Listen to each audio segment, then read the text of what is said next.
প্রথমে আমি আমার গুরুদেব শান্তিকালের প্রণাম নিবেদন করি। আজকে মঞ্চে উপস্থিত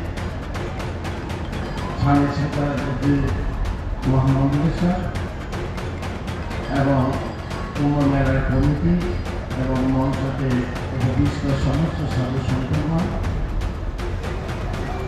আর আগত দূর দূরান্ত থেকে হিন্দু সনাতন ধর্মের জন্য নিবেদিত করার সমস্ত ভক্তবৃন্দগণ এবং মিডিয়া প্রশাসন আর এই কুম্ভ মেলার যে কমিটিগণ সবাইকে আমি আমার শান্তিকালে আশ্রম তরফ থেকে অসংখ্য ধন্যবাদ জ্ঞাপন করি।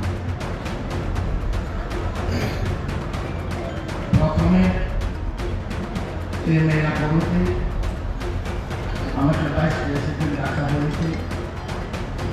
তারপরে আমাকে জানানো হয়েছিল রথযাত্রা করে আমার দু তিনটা আশ্রমে পরিক্রমা করেছিল। তার এখানে সন্তরার নীতিও আমি উপস্থিত ছিলাম। তবে কুম্ভ মেলার আরম্ভ প্রথম থেকে আমি থাকতে পারি না আমার বিশেষ কাজের জন্য। কুম্ভ মেলা ত্রিপুরাতে সৌভাগ্য আমাদের ত্রিপুরা রাজ্যে রানের বাজারে এই কুম্ভ মেলা হতে চলেছে। 2022 থেকে আরম্ভ হয়েছে। 2023 করোনার কারণে বন্ধ হয়ে গেছে। এবার 2024 এখন থেকে আমার মনে হয় সারা বছরে একবার এই তিথি অনুসারে আমাদের এই ত্রিপুরা রাজ্যের কুম্ভ মেলা হবে। তাই আমাদের ত্রিপুরাবাসীদের অতি সৌভাগ্য। কুম্ভ মেলা আসল কথা হচ্ছে কুম্ভ মেলা ভগবান আগে যে সময় সমগ্র মক্ষণে দাঁড়িয়ে অমৃত সুধা পান করেছিলেন সে সময় তিনি রাহ আর কেটে সৃষ্টি হয়।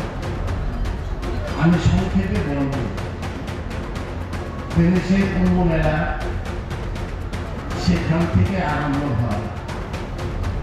কুম্ভ যেখানে সাধু সন্তদের মহামিলন এবং যারা ভগবানের জন্য কঠিন সাধনা তাতে তিনি কুম্ভ সৃষ্টি হয়।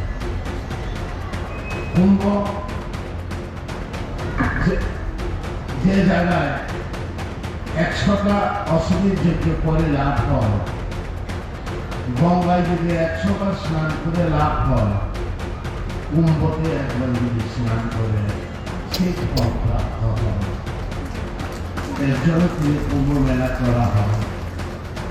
কুম্ভ মেলা আজকে অমাবস্যা ছেড়ে ভোর 4:10 পৌষ মাসের যে এটা অগ্রহায়ণের চাঁদ, অগ্রহায়ণের চাঁদ নিভৃত হয়ে পৌষ মাসের প্রথম চাঁদ সৃষ্টি হবে ভোর রাত্র 4:10 মধ্যে। অক্ষয়মণি স্নান আছে, সেই স্নান যদি করতে পারেন অতি সৌভাগ্য, অতি মঙ্গল, অতি পূর্ণ এবং মোক্ষ প্রাপ্ত হয়। আজকে ভোর রাত্র 4:10 অক্ষয়মণি স্নান আছে।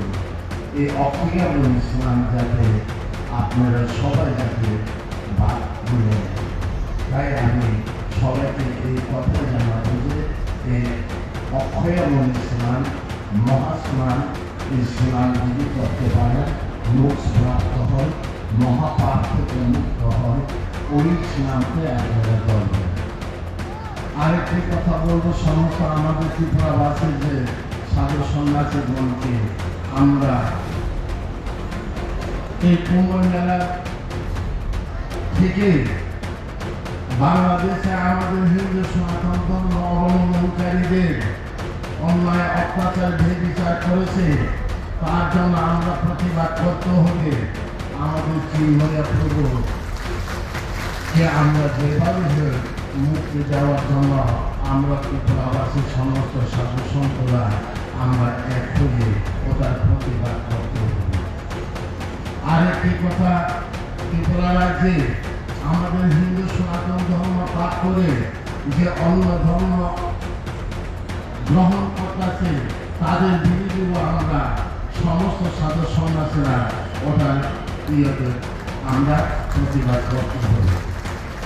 কেননা ত্রিপুরা রাজ্যে দেখো আমাদের ত্রিপুরা কি সুন্দর ত্রিপুরা, জাতি জনজাতি আমরা সবাই মিলে এক হয়ে আমরা ত্রিপুরাবাসীতে কেমনভাবে বসবাস করছিলাম। 2000 সালের আগে থেকে ত্রিপুরা রাজ্যের মধ্যে উগ্রপন্থী সৃষ্টি হয়ে ধর্মান্তর করাচ্ছে, সাধু সন্ন্যাসীদের উপর আক্রমণ অত্যাচার করে গুলি করে করে হত্যা করেছে। তাদের জন্য আমরা সমস্ত সাধু সন্ন্যাসীরা, আমরা যে সনাতন অবলম্বনকারীরা, আমরা তার প্রতিবাদ করি। তাই আমি সমস্ত আমাদের সনাতন ধর্ম অবলম্বনকারীদেরকে আমি এতটুকু বলতে চাই, আমাদের নিজ ধর্ম সর্বশ্রেষ্ঠ, পর ধর্ম ভয়াবহ। আমার ধর্মকে আমরা রক্ষা করা, এটাই আমাদের শ্রেষ্ঠ ধর্ম এবং সাধনা। নিজ ধর্মকে রক্ষা করা, সেখান মধ্যে জাতির কোনো ভেদাভেদ নাই। আমরা সনাতন, আমরা সবাই এক, আমরা একই মায়ের সন্তান, আমরা একই পিতার সন্তান, আমরা সবাই এক, আমরা সব সনাতন। আমরা পৃথিবীতে দুদিনের জন্ম নিয়েছি, আমরা কিছুদিনের জন্য এখানে পৃথিবী ঢুকে এসেছি, একদিন আমরা সবাই চলে যাব। এই পৃথিবীর জন্ম যখন, মৃত্যু অনিবার্য। তাই আমি সমস্ত আমাদের হিন্দু সনাতন ধর্ম অবলম্বনকারীদেরকে আমি এতটুকু বলতে চাই। আমি বেশি সময় দিতে পারি না, আমার উদয়পুরে আরেকটা প্রোগ্রাম আছে, তার জন্য আমি একটু তাড়াতাড়িতে আসি। তাই আমি আবার মঞ্চে উপদিষ্ট সমস্ত সম্মানিত এবং পূজনীয় সমস্ত সাধু সন্তগণ এবং আমার মঞ্চের সামনে সমস্ত হিন্দু সনাতন ধর্ম অবলম্বনকারী সবাইকে আমি আমার শান্তিকারী আশ্রম থেকে